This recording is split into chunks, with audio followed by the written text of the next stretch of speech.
निराश ना होना, कमजोर तेरा वक्त है, तू नहीं।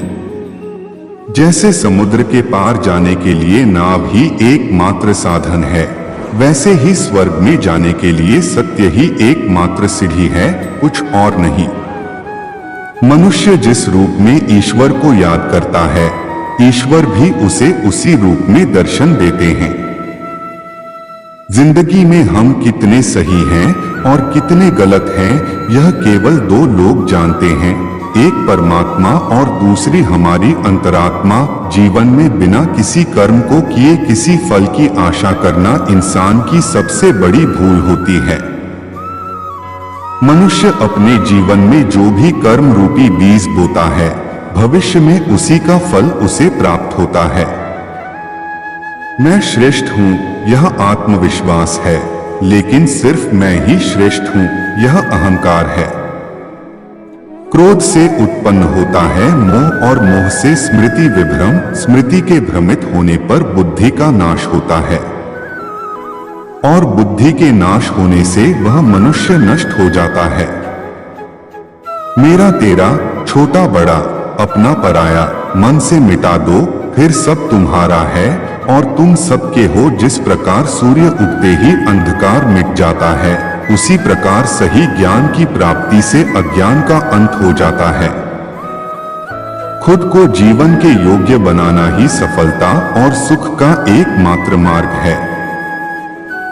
जिस प्रकार मनुष्य पुराने कपड़ों को त्याग कर नए कपड़े धारण करता है, उसी प्रकार आत्मा पुराने तथा व्यर्थ के शरीरों को त्याग कर नया भौतिक शरीर धारण करता है।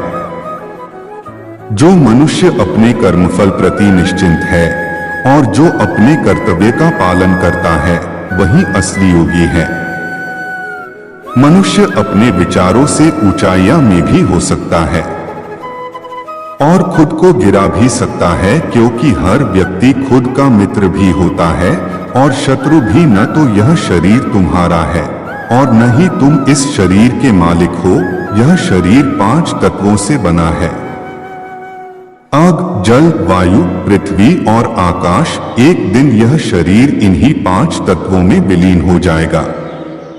वह व्यक्ति जो अपनी मृत्यु के समय मुझे याद करते हुए अपना शरीर त्यागता है, वह मेरे धाम को प्राप्त होता है और इसमें कोई संशय नहीं है। किसी का अच्छा ना कर सको तो बुरा भी मत करना। चुप रहने से बड़ा कोई जवाब नहीं और माफ कर देने से बड़ी कोई सजा नहीं। जिसने मन को जीत लिया है, उसने पहले ही परमात्मा को प्राप्त कर लिया है, क्योंकि उसने शांति प्राप्त कर ली है। ऐसे मनुष्य के लिए सुख दुख, सर्दी गर्मी और मान अपमान एक से है। जो दान कर्तव्य समझकर बिना किसी संकोच के किसी जरूरतमंद व्यक्ति को दिया जाए, वह सात्विक माना जाता है। ईश्वर, ब्राह्मणों, गुरु, माता पिता जैसे गुरुजनों की पूजा करना तथा पवित्रता, सरलता, ब्रह्मचर्य और अहिंसा ही शारीरिक तपस्या है। भगवद गीता के अनुसार नरक के 3 द्वार होते हैं, वासना, क्रोध और लालच। हे अर्जुन, परमेश्वर प्रत्येक जीव के हृदय में स्थित है। हे अर्जुन, जो बहुत खाता है या कम खाता है, जो ज्यादा सोता है या कम सोता है, वह कभी भी योगी नहीं बन सकता। मैं हर जीव के हृदय में परमात्मा स्वरूप स्थित हूँ।